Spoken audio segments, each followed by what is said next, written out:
на следующий день после больших праздников, я заметила, если идешь мимо цветочного магазина, то можно заметить, какие цветы не пользуются спросом.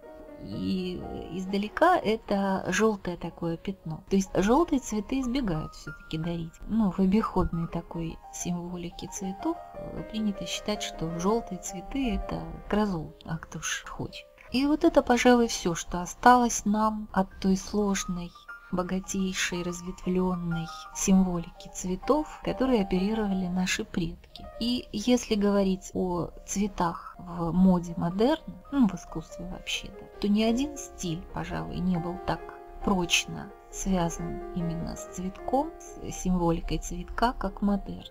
И вот когда бросаешь такой самый общий взгляд на пространство модерна, то оно представляется мне какой-то бахчой, где бесконечное поле сплетенных между собой без начала и без конца стеблей, усиков каких-то закрученных, цепляющихся друг от друга и продолжающих эти спирали, эти извивы в какую-то бесконечность. И даже в архитектуре, в таком, казалось бы, деле, подчиненном функциональности, все-таки прежде всего, дом модерна кажется мне кораблем, который прорывался сквозь водоросли и вырвался из их плена оплетенным ошметками, повисшим на нем плетеобразными всякими остатками стеблей и листьев. И если добавить к этому, что эти стебли, и эти листья, и цветы, и бутоны в виде орнамента уже растекались и внутри дома по всем лестницам, перилам, витражам, дверям, зеркалам, обоям, диванам, подушкам, все, к чему только мог обратиться взгляд в интерьере модерна, все имело на себе хоть какой-то кусочек растительной этой жизни.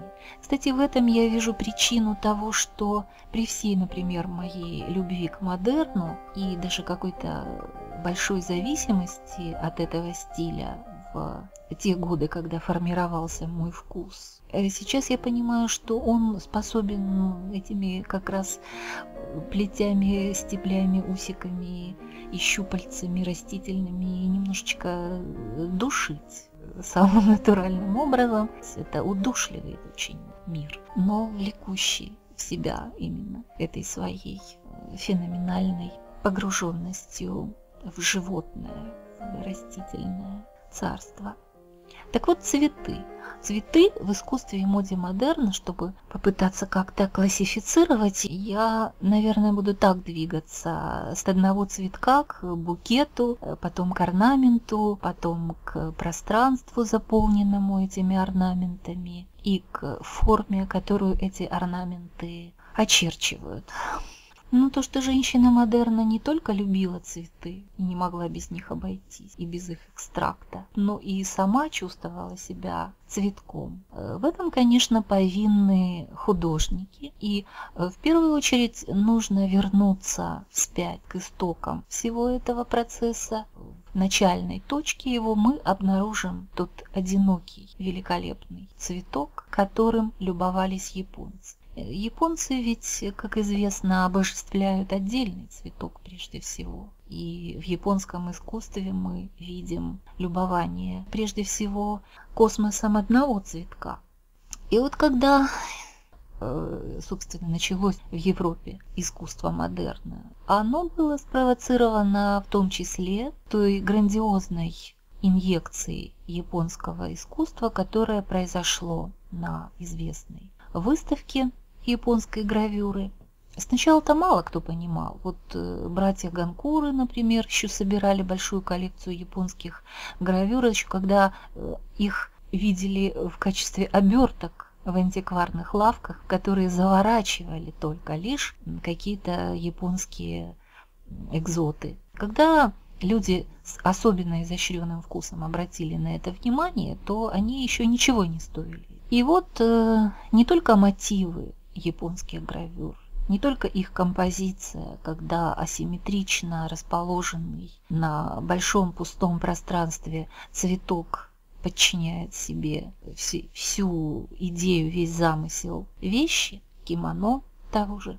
Это с одной стороны. То есть каждый художник модерна вот это уже в голове держал и не мог отрешиться от такого восприятия цветка. С другой стороны, конечно, вторая точка отсчета – это Уильям Моррис с его ткаными орнаментами великолепными.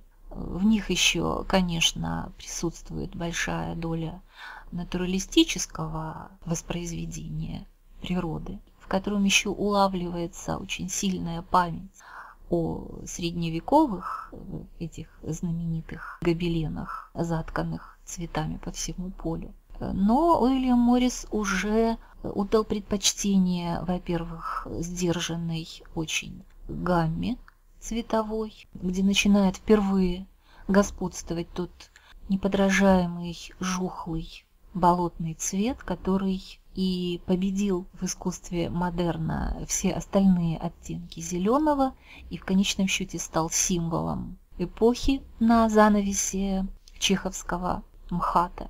Сумеречный, несколько уже тленный, разлагающийся, как бы зеленый. Я вот когда была в Москве в Доме-музее Валерия Брюсова, мне как раз очень любезно открыли его кабинет, и вот я поняла, что вот это логово символиста, вот оно только таким и может быть. Вот этот болотный, темный, как бы растворяющий человек внутри такого помещения, как в середине цветка какого-то находится. Собственно, все это ж было заявлено еще в этом знаменитом доме Уильяма Морриса. Я купила себе, к счастью, в Москве альбом английский с подробным раскладом интерьеров этого дома, и я просто не могу себе представить лучшего жилища для человека со вкусом. Мне кажется, что это идеал, превзойти который потом уж и никому не удалось. И вообще, не листая прерафаэлитов, мы не поймем причин появления того нового типа женской красоты, совершенно особенной, с одной стороны, очень чувственной, это заметно по губам, зовущей как бы формы, и совсем не зовущим глазам. То есть парадокс этой женщины с очень длинной, гибкой шеей и огромным потоком рыжих волос в том, что она, как ни странно, при всех этих чувственных, несомненно, деталях, в общем, производит впечатление как раз очень холодное. Это не любовница, это сестра, это идея какая-то отвлеченная, муза, может быть. И хотя образ женщины модерна, конечно, более земной, развивался как раз в сторону усиления сексуальности и этого зова вполне понятного и плотского, и даже несколько похотливого. При этом все-таки обязательным считалось наличие и вот этого надмирного, такого отстраненного, немножко стерильного начала. Но разве не напоминает, кстати, это неестественно длинная шея, лилейная в буквальном смысле, именно что стебель лилии или какого-нибудь другого такого загадочного, непростого цветка. Ну и, конечно, следует говорить о выборе цветов. Не всякий цветок модерн оприходовал. Это совершенно определенный круг цветов, в который входили хризантемы, ирисы, орхидеи, маки, сирень. Вот это лидеры. Что бросается в глаза в этих цветах сразу? Это что эти цветы все обладают сильным, дурманящим таким запахом. Особенно лилия, которая вообще противопоказана многим людям. Я помню, что когда мне как-то подарили огромный букет лилий, и я какое-то время с ним шла по городу, а потом поставила его на бордюре тротуара, потому что поняла, что мне сейчас просто плохо будет. Вот. Мак так вовсе это опиумный ряд. Ирисы и орхидеи, может быть, насколько я знаю, не обладают сильно выраженным запахом, но так они растут на болотах, на какой-то такой болотистой предательской почве, очень напоминающей омут, в который можно тоже попасть и утонуть там с головой. Розы, вот розы, очень интересная трансформация произошла с розами. Розы, конечно, всегда сопутствовали прекрасной даме, и Санта-Роза, это рыцарское заклинание, сопутствует прежде всего средневековой прекрасной даме. Но если вспомнить, что в искусстве модерна очень модной как раз была отсылка к временам рыцарского служения прекрасной даме, то мы очень часто найдем у Блока рядом с прекрасной дамой всевозможные облики розы и ее шипов.